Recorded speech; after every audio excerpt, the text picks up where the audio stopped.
মেদিনীপুর বেলদা অনন্যা সাহিত্য পত্রিকার ৩০তম বর্ষপূর্তি ও কবি সম্মেলন। বিশ্ব কবিতা দিবসে পশ্চিম মেদিনীপুরের বেলদা সেনাপাড়া গ্রামে ২১ ও ২২ মার্চ শনিবার ও রবিবার ২০২৬ আয়োজিত হল অনন্যা সাহিত্য পত্রিকার ৩০তম বর্ষপূর্তি অনুষ্ঠান।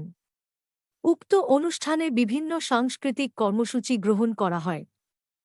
গ্রামের আঁকা বাঁকা পথে কবিতার জন্য হাঁটিয়ে বর্ণাঢ্য শোভাযাত্রায় অঞ্চল পরিক্রমা করেন কয়েকশো স্কুল পড়ুয়া, কচিকাঁচা, সাহিত্যিক, নাট্যকার সহ সমাজের সমস্ত স্তরের মানুষেরা।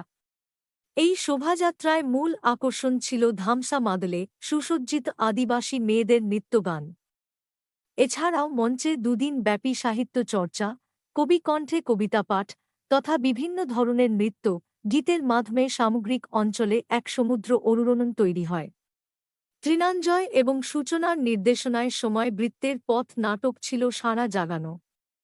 অনন্যা পত্রিকার সম্পাদক পার্থ মৈত্র তাঁর ভাষণে বর্ণনা করেন ৩০ বছরের পত্রিকা চালানো কঠোর সাধনার কথা। এই পত্রিকার আরেক কর্ণধার যুগল কান্তি দের অসাধারণ দক্ষতার পরিচয় পাওয়া যায় অনুষ্ঠান প্রাঙ্গণের প্রতিটি উপকরণে। বিশিষ্ট সাহিত্যিক, ইতিহাস গবেষক সূর্য নন্দী, বিশিষ্ট চিকিৎসক ও সাহিত্য অনুরাগী অংশুমান মিশ্র এবং রাজ্যের বাইরে থেকেও বহু গুণী মানুষের উপস্থিতিতে অনুষ্ঠানটি বর্ণময় হয়ে ওঠে। কলকাতা থেকে অনুষ্ঠানে অংশগ্রহণ করেন বিশ্ব সৌহার্দ্য সম্প্রদায়ের পক্ষে সাংবাদিক প্রদীপ কুমার সেন, রাষ্ট্রভাষা প্রচারিকা সোমা সেন, সাংবাদিক তরুণ বিশ্বাস, সাংবাদিক শম্পা দাস, নৃত্যশিল্পী সঞ্জীব মুখার্জি, সমাজকর্মী সুমন বরণ সাহা প্রমুখ। ব্যুরো রিপোর্ট, দৈনিক দুরন্ত বাংলা। ১৯৯৫ সালে আমি ব্যক্তিগতভাবে একটা পত্রিকা প্রকাশের উদ্যোগ নিয়েছিলাম। তারপরে অসংখ্য মানুষের সহযোগিতা পেয়ে, তখন আমি ছাত্রই ছিলাম, সেই সময় থেকে আমাদের অগ্রজ কবি রামেশ্বর পানিগ্রাহী এবং সূর্য নন্দী তাঁদের উৎসাহ অনুপ্রেরণাতে আমি অনন্যা বলে একটা পত্রিকা কলেজ ক্যাম্পাসেই প্রথম প্রকাশ করেছিলাম। তখন আমি 3rd ইয়ারের ছাত্র। সেই থেকে 30 বছর আমরা প্রতি বছর কখনো 3টে, কখনো 2টো, কখনো একটা, আবার কোনো বছর আমরা করতেও পারিনি। উইকলি ম্যাগাজিনের যে অবস্থা, মানে সব সময় তো রেগুলার হয় না। সেইভাবে করতে করতে আমরা মোটামুটি এই 30 বছরে 2-1 বছর বাদ দিয়ে আমরা রেগুলার পত্রিকাটা করেছি এবং বিপুল মানুষের সাড়া পেয়েছি। আর আজকে এই 30 বছর পূর্তি উৎসব করতে পেরে আমি ভীষণভাবে আনন্দিত। যাদের সহযোগিতা পেয়েছি, আপনারা সবাই এসেছেন, আপনাদেরকে কৃতজ্ঞতা এবং ধন্যবাদ জানাই। এই পত্রিকাটা আমরা আরও অনেকটা পথ এগিয়ে নিয়ে যেতে চাই। সঙ্গে থাকুন সবাই, এই প্রত্যাশা করছি। পশ্চিম মেদিনীপুর জেলার একেবারে প্রান্তিক অঞ্চল ওড়িশা সীমান্ত এলাকায় এই দাঁতন বেলদার মধ্যবর্তী অঞ্চলে এবং পার্শ্ববর্তী যে মোগলমারি বৌদ্ধ বিহার রয়েছে, সেই বৌদ্ধ বিহারের একেবারে সংলগ্ন এলাকা। এই এলাকা থেকে দীর্ঘ 30 বছর ধরে পার্থ মৈত্র তিনি অনন্যা নামে একটি পত্রিকা সম্পাদনা করছেন 30 বছর ধরে।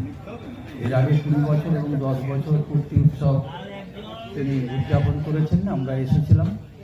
আর আজকে 30 বছর পূর্তি উৎসবের একেবারে প্রাক লগ্নে, শুভ লগ্নে আমরা গতকাল বিশ্ব কবিতা দিবস উপলক্ষে আমরা স্থানীয়রা এবং পার্শ্ববর্তী এলাকার কবি, লেখক, শিল্পীদেরকে নিয়ে, কলকাতা থেকে এসছেন যারা, তাদেরকে সঙ্গে নিয়ে আমরা একটি গ্রাম পরিক্রমণ করেছি বিশ্ব কবিতা দিবস উপলক্ষে। আর আজকে দ্বিতীয় দিনে অনন্যার 30 বছর পূর্তি উৎসবের সূচনা অনুষ্ঠান এই মাত্র শুরু হবে। তো আমরা ইতিমধ্যে বিশিষ্ট গুণীজনকে পেয়ে গেছি, কবি সাহিত্যিকদের পেয়ে গেছি, অনুষ্ঠান শুরু হবে। আর এখানে ঠিকই যে অনন্যা পত্রিকার 30 বছর পূর্তি সংখ্যা যেমন প্রকাশিত হবে, তেমনি আমাকে নিয়ে একটি গ্রন্থ প্রকাশ করার এরা উদ্যোগ নিয়েছেন, সেটাও প্রকাশিত হবে। এছাড়া বিশিষ্ট কবি, লেখক যারা এসেছেন তাদের আলোচনা, তাদের কবিতা পাঠ, এইসবের মধ্য দিয়ে এখানে আজকে সারাদিন এবং সন্ধ্যেবেলার সাংস্কৃতিক অনুষ্ঠান উদযাপন হবে। আজকের দিনের কথা খুব সংক্ষিপ্ত হবে। ধন্যবাদ যারা চ্যানেল থেকে এই সংবাদটা মানুষের কাছে পৌঁছে দেবেন, তাদেরকে আমাদের এই আজকের অনন্যা সাহিত্য পত্রিকার 30 বছর পূর্তি উৎসবের পক্ষ থেকে শুভেচ্ছা এবং অভিনন্দন।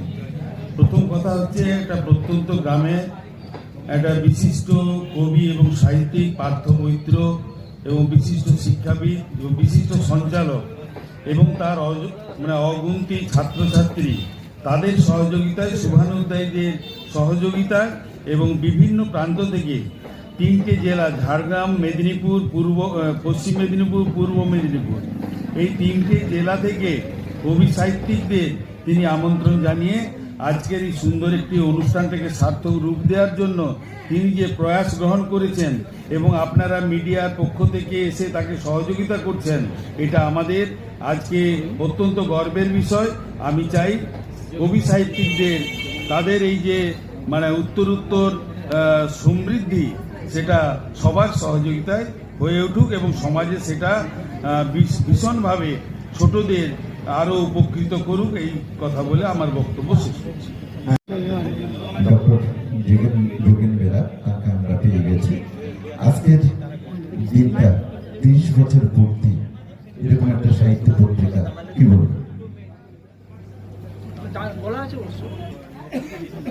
যে ধারক এবং বাহক পার্থ মৈত্র, সাহিত্য আজকালকার আমাদের যুগে, আমি তো এখন বয়সের শেষে একেবারে, থেকে তখন সাহিত্যে যে একটা জোয়ার চলছিল, এখনো চলছে, প্রচুর লেখক, কিন্তু কষ্ট লাগে যে সমাজে পাশ্চাত্য মিডিয়ার জন্য আমাদের সাহিত্য প্রায় হারিয়ে যেতে বসেছে। লাইব্রেরিগুলো ফাঁকা, বাড়ির লোক কেউ বই পড়তে চায় না, এটা কিন্তু সমাজের পক্ষে খুব একটা ক্ষতিকর দিক। তবে পার্থ যে টেনে টেনে 30 বছরে এনেছে, ও 50 নিয়ে যাবে, খুবই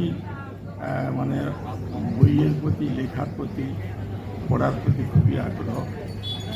আর আমি একটু দূরে থাকি, বেল্লা, আমার পেশাটা অন্য চিকিৎসা, তবু টুকিটাকি ভালো লাগে। পার্থ যে তার সঙ্গে আমাকে জড়িয়ে রেখেছে, আমি তার জন্য ধন্য।